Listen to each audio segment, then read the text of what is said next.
Change mon cœur, Seigneur, et purifie-moi.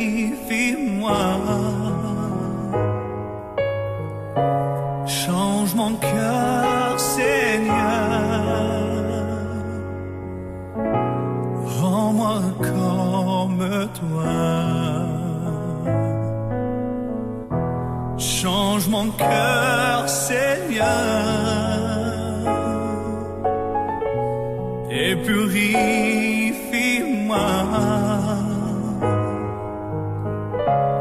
Change mon cœur, Seigneur, rends-moi comme toi. Jésus, tu es le portier, je suis l'argile. Brise-moi, façonne-moi, oui, c'est mon désir. Change mon cœur, Seigneur, et purifie-moi. Change mon cœur, Seigneur, rends-moi comme toi. Change mon cœur, Seigneur,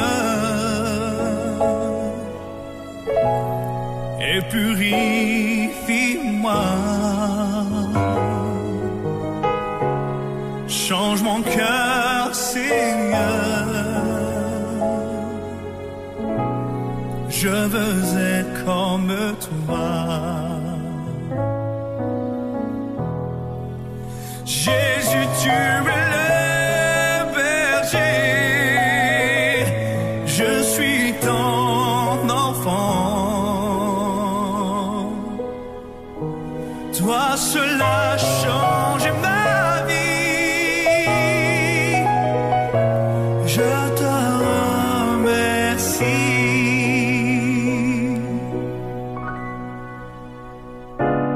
Mon désir est de t'adorer, Seigneur.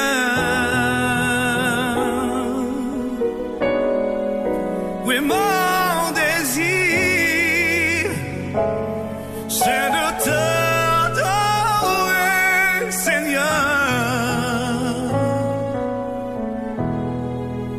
Mon désir, c'est de te louer, Seigneur.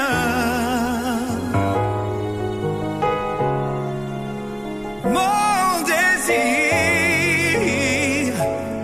c'est de te louer, Seigneur.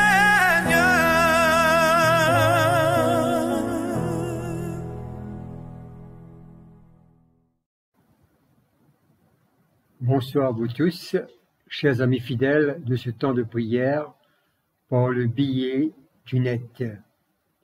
Ayant accompli nos activités de ce jour, rendons grâce à Dieu pour tous ses bienfaits.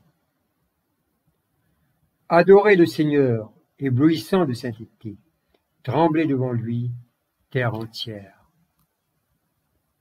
Chers amis en Christ, dans le silence, en présence du Dieu Tout-Puissant, et d'un cœur docile et pénitent, confessons nos péchés pour que dans sa bonté infinie et sa miséricorde, il nous accorde le pardon. Dieu de miséricorde, nous confessons que nous avons péché contre toi, en pensée, en parole et en acte, par ce que nous avons fait et ce que nous avons omis de faire. Nous ne t'avons pas aimé de tout notre cœur. Nous n'avons pas aimé notre prochain comme nous-mêmes. Nous regrettons sincèrement ces fautes, humblement nous nous en repentons. Pour l'amour de ton Fils Jésus-Christ, prends pitié de nous et pardonne-nous. Alors ta volonté fera notre joie, et nous pourrons marcher dans tes chemins, pour la gloire de ton nom. Amen. Que le Dieu Tout-Puissant vous fasse miséricorde, qu'il vous pardonne vos péchés. Par Jésus-Christ notre Seigneur, qu'il vous affermisse en tout bien, et par la puissance de l'Esprit Saint, qu'il vous garde pour la vie éternelle. Amen. Dieu, viens à mon aide, Seigneur, à mon secours. Gloire au Père et au Fils et au Saint-Esprit, au Dieu qui est, qui était et qui vient, pour les siècles et des siècles. Amen. Ensemble, nous allons dire l'hymne de joie et lumière. Joie et lumière de la gloire éternelle du Père, de très haut, de très saint. Ô Jésus-Christ, parvenu à la fin de ce jour, contemplant cette clarté dans le soir, nous chantons le Père et le Fils et le Saint-Esprit de Dieu. Oui, tu es digne de chanter dans tous les temps par des voix sanctifiées. Fils de Dieu qui donne vie, tout l'univers te rend gloire. Nous allons maintenant être à l'écoute des lectures proposées pour ce soir. Le psaume 35. Éternel, défends-moi contre mes adversaires. Combat ceux qui me combattent. Saisis le petit et le grand bouclier. Élève-toi pour me secourir. Brandis la lance et le javelot contre mes persécuteurs. Dis à mon âme, je suis ton salut. Qu'ils soient honteux et confus ceux qui en veulent à ma vie. Qu'ils reculent et rougissent ceux qui méditent ma perte. Qu'ils soient comme la balle emportée par le vent, et que l'ange de l'Éternel les chasse. Que leur route soit ténébreuse et glissante, et que l'ange de l'Éternel les poursuive.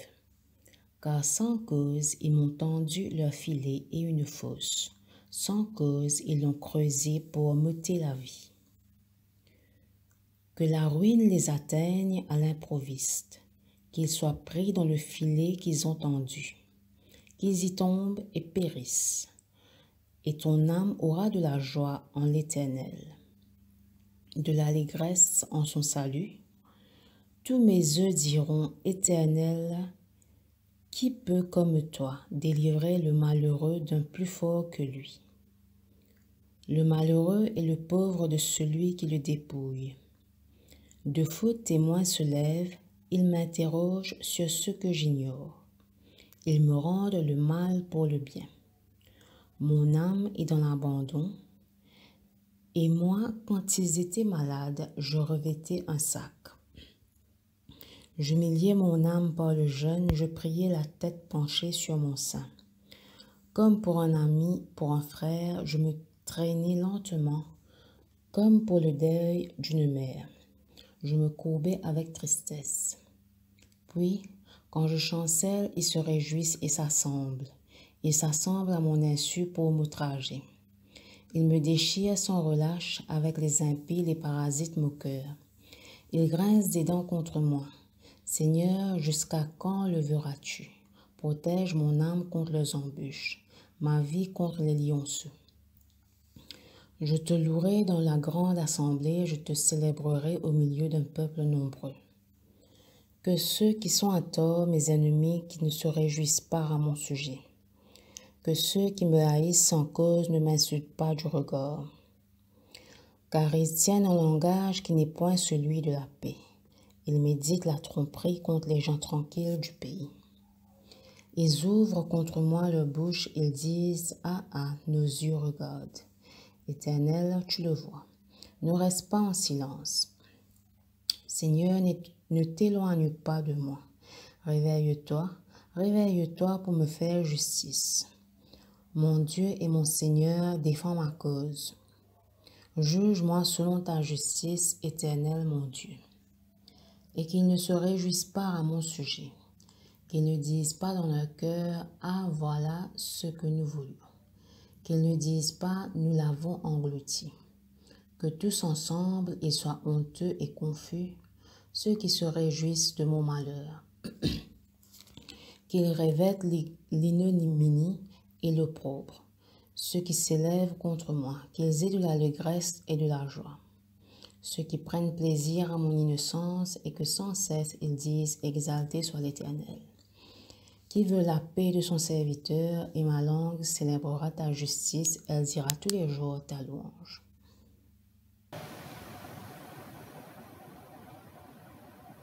Genèse, chapitre 27, à partir du verset 41, et chapitre 28 jusqu'au verset 22. Ésaü en voulut à Jacob d'avoir reçu la bénédiction de leur père. Il se dit, mon père va bientôt mourir, et ce jour-là je tuerai Jacob.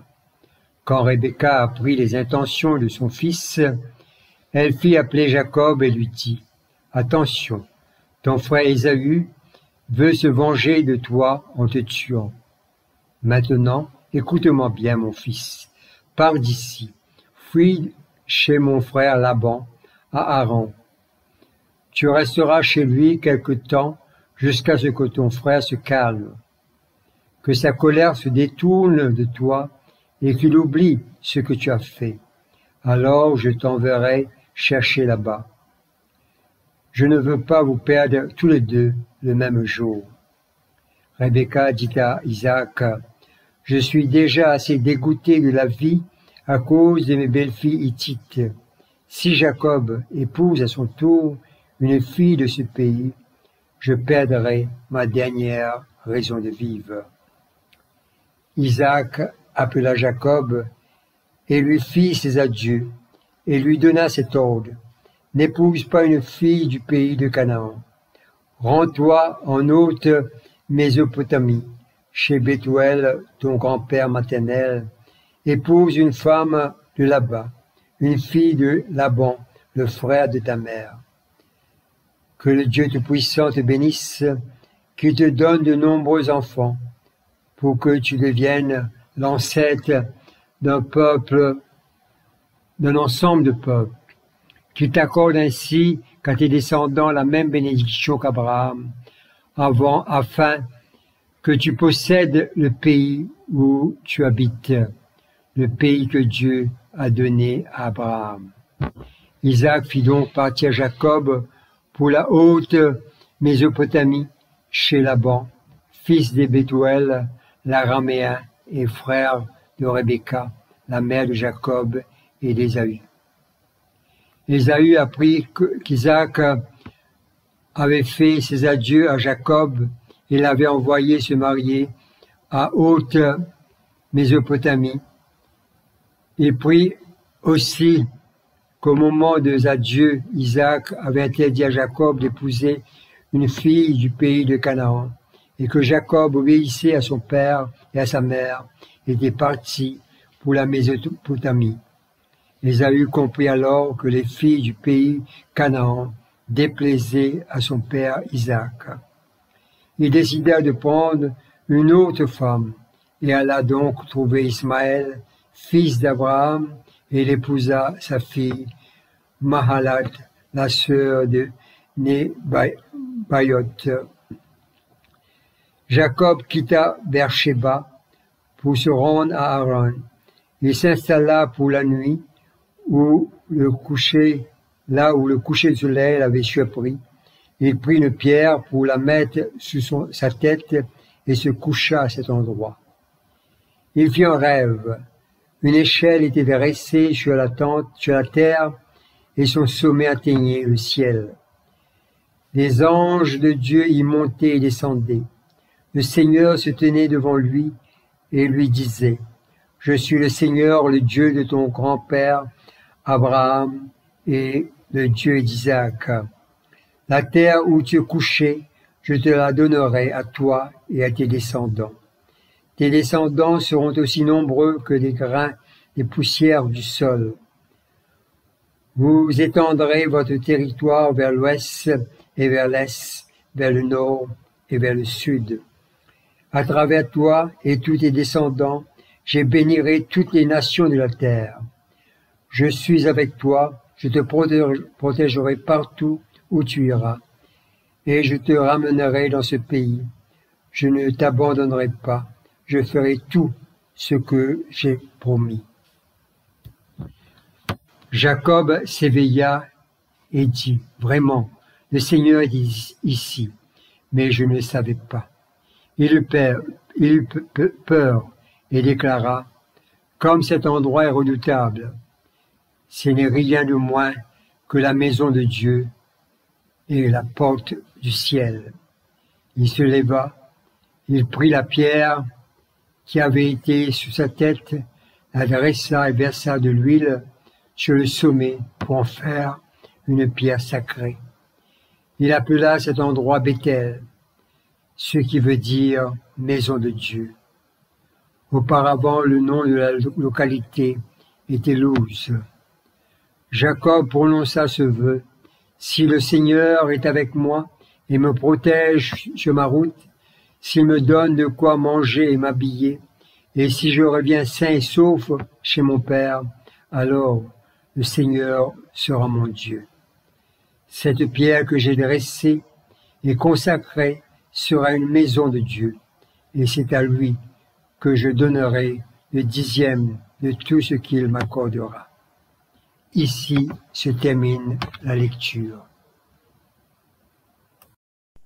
De Timothée, chapitre 2, versets 14 à 26. Rappelle cela à tous et demande-leur solennellement devant Dieu de ne pas se quereller à propos des mots.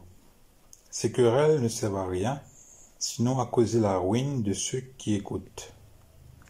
Efforce-toi d'être digne d'approbation aux yeux de Dieu, comme un ouvrier n'a pas à rougir de son ouvrage, en annonçant correctement le message de la vérité. Évite les bavardages vides et contraires à la foi, car ceux qui s'y livrent s'éloigneront de plus en plus de Dieu. Les enseignements est comme une plaie infectée qui ronge les chairs. Je pense en particulier à Hyménée et Philette. Ils se sont écartés de la vérité et ils ébranlent la foi de plusieurs en prétendant que notre résurrection a déjà eu lieu. Cependant, les solides fondations posées par Dieu tiennent bon. Les paroles suivantes y sont gravées. Le Seigneur connaît les siens, et quiconque déclare appartenir au Seigneur doit se détourner du mal. Dans une grande maison, il n'y a pas seulement de la vaisselle en or et en argent. Il y en a aussi en bois et en argile.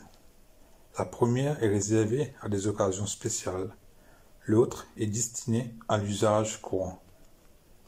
Si quelqu'un se purifie de tout le mal que j'ai mentionné, il sera apte à remplir des tâches spéciales. Il est entièrement à la disposition de son maître. Il lui est utile. Il est prêt à faire toute action bonne. Fuis les passions de la jeunesse. Recherche la droiture, la foi, l'amour, la paix, avec ceux qui, d'un cœur pur, font appel au Seigneur. Mais rejette les discussions folles et stupides. Tu sais qu'elles suscitent des querelles. Or, un serviteur du Seigneur ne doit pas se quereller. Il doit être aimable envers tout, capable d'enseigner et de supporter des critiques. Il doit instruire avec douceur ses contradicteurs. Dieu leur donnera peut-être l'occasion de changer de mentalité et de connaître la vérité. Ils retrouveront alors leur bon sens et se dégageront des pièges du diable, qui les a attrapés et soumis à sa volonté. Parole du Seigneur.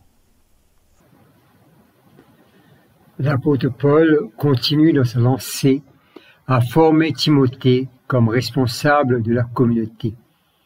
Comme un ouvrier de Dieu, Timothée devait rappeler et charger sa congrégation de ne pas se quereller sur des mots. Le livre du Proverbe, au chapitre 17, verset 27, nous dit « Quelqu'un d'expérimenté évite de trop parler, et quelqu'un de raisonnable prend le temps de réfléchir. » Certaines personnes ont le verbe facile, et des fois, par leurs paroles, ils peuvent blesser les autres autour d'eux. De tout temps dans l'histoire, d'importantes batailles ont été livrées sur le sens des mots et sur l'importance de certains mots placés dans le vocabulaire chrétien. Il y a des mots, des principes importants qui ont été déformés ou ont été redéfinis pour accommoder certaines manières de vie, recadrer des mots et des principes pour des besoins personnels.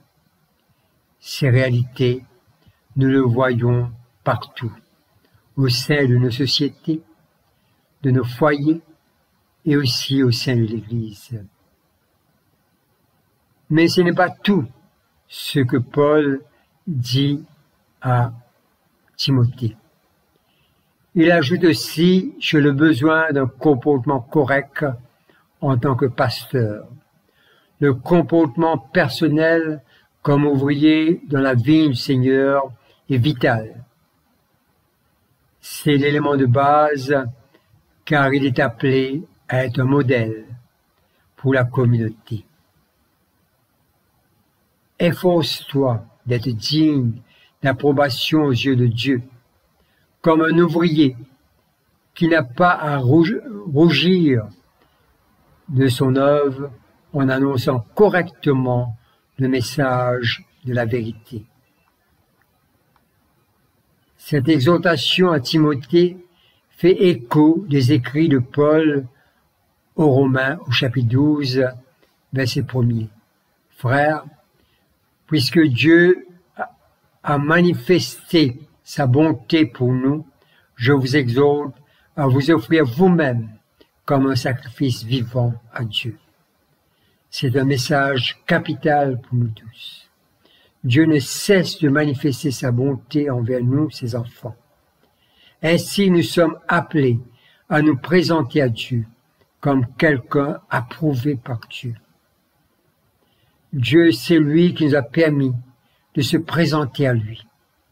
Nos noms sont écrits sur les paumes de ses mains. Nous sommes justifiés par sa grâce. Nous sommes sanctifiés. Nous sommes approuvés. Comme enfants de Dieu, et encore plus, comme des ouvriers dans la vigne de Dieu, nous travaillons de manière sacrificielle, en portant les cicatrices de nos durs labeurs. Le travail est douloureux, mais nos dires et nos actions sont pour la gloire de Dieu. Présentons-nous à Dieu comme quelqu'un qui manie correctement la parole de vérité. Ne nous laissons pas distraire par des choses inutiles et sans importance. Dieu nous invite non seulement à connaître sa parole, mais encore plus de vivre sa parole dans nos dires et dans nos faire. Amen.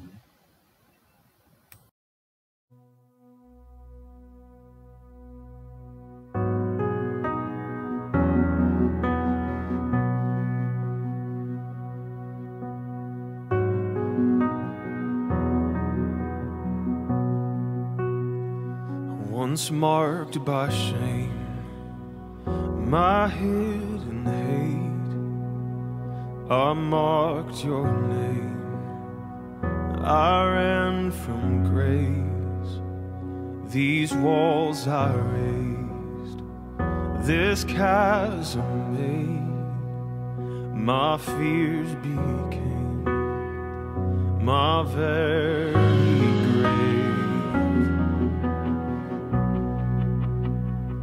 I once assumed no power could change these debts accrued were far too great, till love broke in and called my name. My heart you claimed, my life you saved. I did not earn it, this gift of grace. One died for all, you took my place. In Christ I am new, all my sin erased, I'm ready.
Ensemble, nous allons dire le Magnificat. Mon âme exalte le Seigneur, exulte mon esprit en Dieu mon Sauveur. Il s'est penché sur son âme servante, désormais tous les âges me diront bienheureuse. Le Puissant fit pour moi des merveilles, saint est son nom.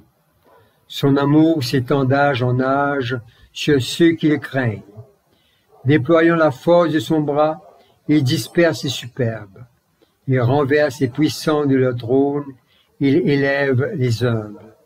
Il comble des bienfaits les affamés, renvoie les riches les mains vides. Il relève Israël son serviteur, il se souvient de son amour, de la promesse faite à nos pères en faveur d'Abraham et de sa race à jamais. Gloire au Père et au Fils et au Saint-Esprit, pour les siècles des siècles.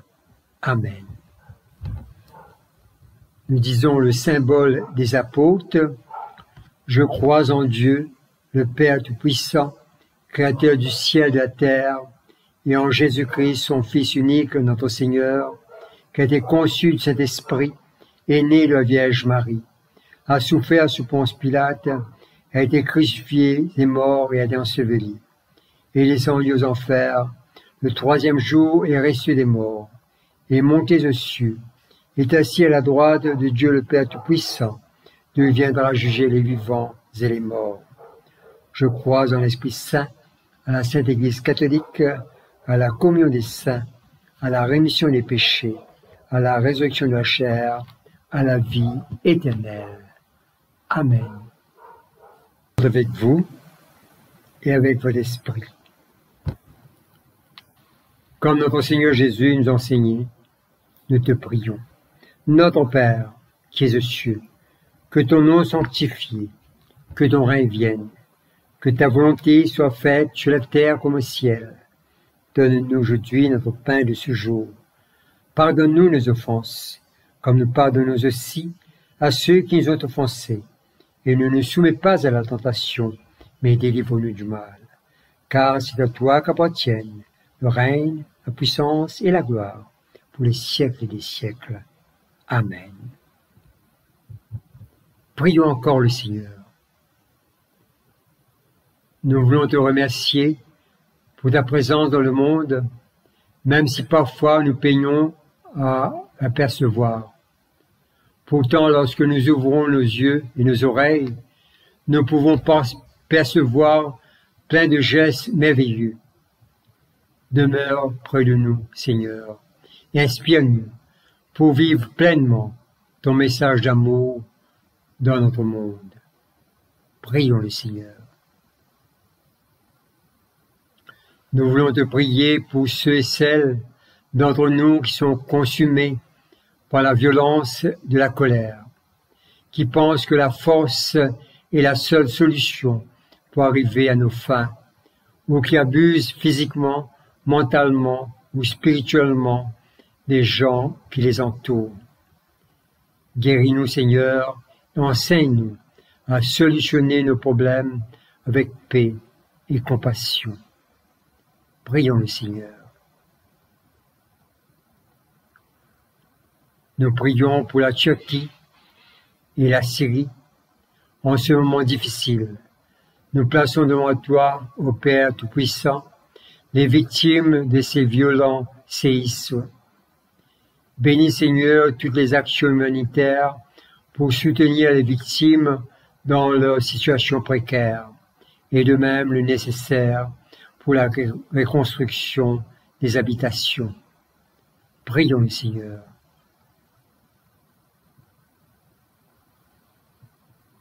Prions encore le Seigneur. Dieu de grâce et de bonté, nous faisons monter vers toi nos prières et nos supplications dans le nom de ton Fils Jésus-Christ, lui qui vit et règne avec toi et le Saint-Esprit, un seul Dieu, dans les siècles et des siècles. Amen. La collecte. Seigneur Jésus-Christ, par ta mort, tu as détruit l'aiguillon de la mort. Accorde à tes serviteurs de te suivre par la foi là où tu nous as précédés. pour que nous puissions à la fin nous endormir en toi et nous réveiller semblables à toi. Nous te le demandons au nom de ta tendresse. Collecte pour la paix. Ô Dieu, qui nous fait désirer ce qui est saint, choisir ce qui est juste et accomplir ce qui est bon, donne à tes serviteurs cette paix que le monde ne peut donner, afin que nos cœurs s'attachent à tes commandements et que, délivrés de la crainte de tout ennemi, nous puissions vivre dans le calme et la tranquillité. Par Jésus le Christ, notre Seigneur. Amen. Ô Dieu, Père de tous, toi que tous les cieux glorifient, fais que la terre entière t'adore et te chante, et que toutes les nations t'obéissent, et que toutes les langues te confessent, et que partout le peuple t'aime et te serve dans la paix. Par Jésus le Christ, notre Seigneur. Amen.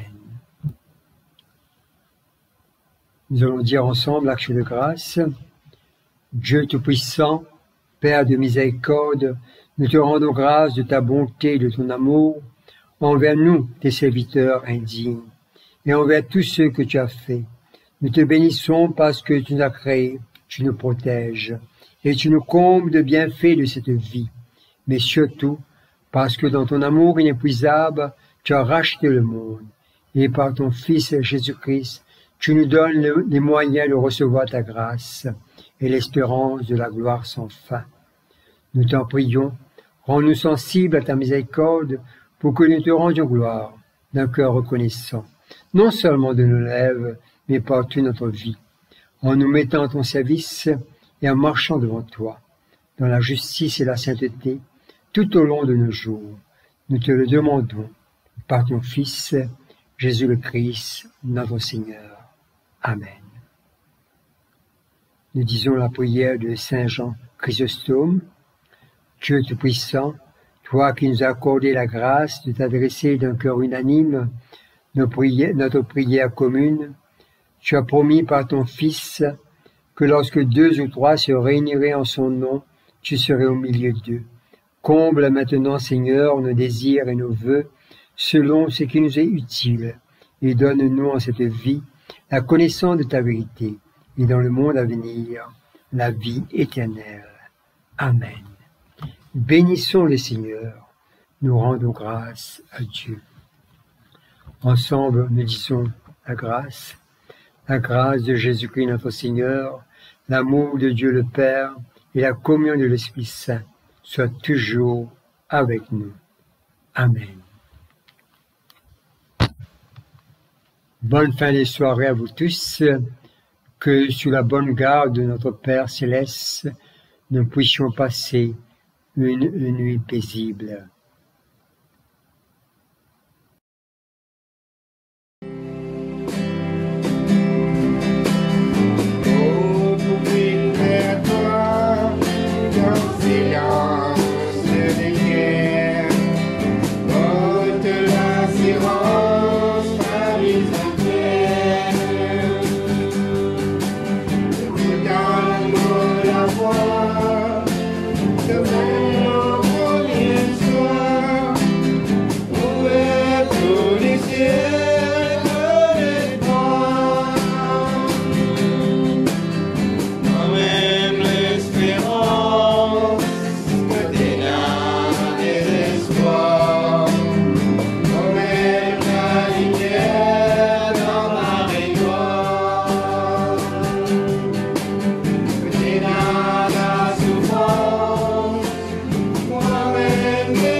Toi